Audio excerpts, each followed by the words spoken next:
Now, a lot of students will ask whether or not you give up your First Amendment rights when you walk into a classroom, and in fact, you don't. But there are some circumstances where it can be restricted a little bit. So let's take a look at some of the court cases that have helped shape where we stand now as we understand the First Amendment in schools. The first big one that came up was this, and this is Tinker versus the Des Moines School District. This is Mary Beth Tinker and her brother John pictured here with their black armbands. They wore them to protest the Vietnam War. Note the date, it was 1968. And their school told them they had to take them off. And they said no, and they ended up being suspended. They took this all the way to the Supreme Court. And when they did, the question was, does the school's prohibition reflect a violation of the First Amendment? And the court said absolutely it did, that just because you walk into a school building doesn't mean you give up your right to free speech, and that these armbands were as close to pure speech as anything that we could identify for the First Amendment. Again, the First Amendment giving you the right to express yourself against your government politically, and there was really no reason why this shouldn't be allowed. Now, just to see how long law can continue, we had a case that actually applied this, Barber versus the Dearborn Public Schools. This young gentleman here, he wore this t-shirt you can see that had George W. Bush with the words international terrorist. Now his school felt that he was causing a disruption, although he had no issues at school while he was wearing it. They wanted him to take it off or turn it inside out, and he said no. He ended up going before a federal judge, and that federal judge applied Tinker and said the kid had to be allowed to wear the shirt in school, that students do not give up their right to express their opinion, especially matters of public importance, which, reflective of your president is, and just because they enter school grounds, and that there was really no evidence that this shirt was disruptive. Now, not all speech, however, is treated equally free, and one of the pivotal cases that's really caused a lot of concern among student journalists is this one, Hazelwood School District versus Kuhlmeyer.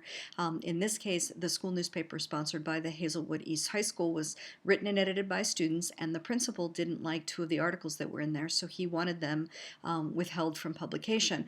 Kathy Kuhlmeyer, who was one of the editors, she brought the case to court, and in this case, the Supreme Court said that you were allowed to restrict speech as it pertained to the student newspaper, that schools had to be allowed to set this high standard for speech that was disseminated under their auspices. They retained their right for a school-sponsored newspaper to put restrictions on that, and that they did not offend the First Amendment in this case. We had a similar case, but one that was very different in this situation here with Dean versus Utica Community Schools that came up just over a decade ago, where in this case the editor did reporting on an article that reflected the school district being sued by a husband and wife. There was some concerns of health issues. Dean, this particular sports editor, she did a very thorough story that it was deemed to be accurate. She had contacted all sources. She got all their information, but the high school principal in this case told the advisor to pull the story, claiming it was on unreliable sources and had inaccuracies. So she ended up taking this to court, and the judge in this case found that such a censorship was absolutely indefensible, that the students had no historical record of submitting their articles for approval, that during the last 25 years the school had never intervened in an article, and basically the curriculum guide said that the newspaper was going to be operated independently by the students. In addition, the article was fair and accurate, which we're going to talk about a lot here, how fairness and accuracy and reporting a story using reliable sources and being really a good journalist can save you a lot when it comes to a variety of different legal challenges. And in the case of this was really viewpoint-based discrimination, and you can't censor something just because you don't like it. Hazelwood has spurred quite a few states, a decent number, to create state law that's looser, that would enable more protections for journalists and less restrictions based on schools' sponsorship of a publication. You can see the list here. Ohio's unfortunately not among them, but really it establishes this kind of criteria for censorship, as that's kind of what we're looking for. if you're a public school versus a private school, you have a much greater opportunity for there to be less censorship. The specific type of newspaper that you're producing, a school-sponsored paper that's part of a class, is going to be open to the most amount of censorship. Something that's unsupervised, student-controlled, minimal censorship, and then something that's produced off campus, of course, is going to have the least amount of censorship.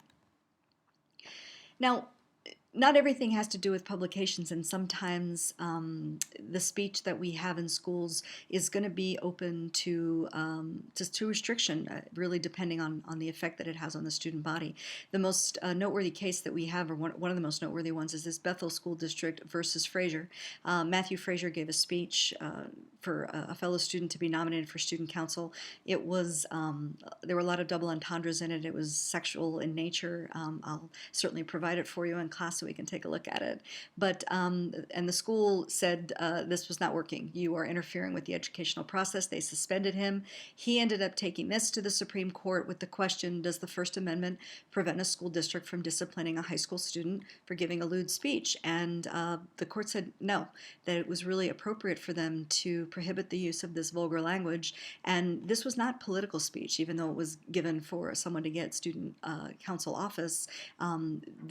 The same policies that protected Tinker were not applicable here, just because this student decided he wanted to be kind of vulgar in the speech that he gave. Now, a case that we've had more recently, and that certainly something that maybe something a lot of us can relate to, we had two students who were suspended for 180 days because they created a website that was going to satirize and vent about events at school. And of course, now with our ability to publish, whoever would like to publish on the internet, we have a lot of opportunity for this. The administrator said this caused a lot of substantial disruption, and that actually school computers were used, and they wanted it taken down. There were racist and sexist comments. These students sued the school district and said that it violated their free speech rights. But the Eighth Circuit ruled for the district, and they also cited Tinker, but they took the other side of it in the sense that Tinker did not cause substantial disruption and was pure speech. This one did cause substantial disruption, and so in this case, it was not protected by the First Amendment. Another case that you may have heard of, it's known more colloquially as the Bong Hits for Jesus case. It's officially known as Morse versus Frederick. This student at a school supervised event, he held up this banner that said Bong Hits for Jesus, and the principal took it away and suspended him for 10 days. And of course, he claimed that it was a freedom of speech issue, but they actually the initial finding was for the school, but it was actually reversed by the Ninth Circuit. And when it got to the Supreme Court, the question was, does the First Amendment allow public schools to prohibit students from displaying these messages promoting the use of illegal drugs? And the decision was yes. Chief Justice John Roberts wrote this decision, and he said that students do have a right to political speech, even in school, but that doesn't transcend to pro-drug messages that might undermine the school's mission to discourage drug use.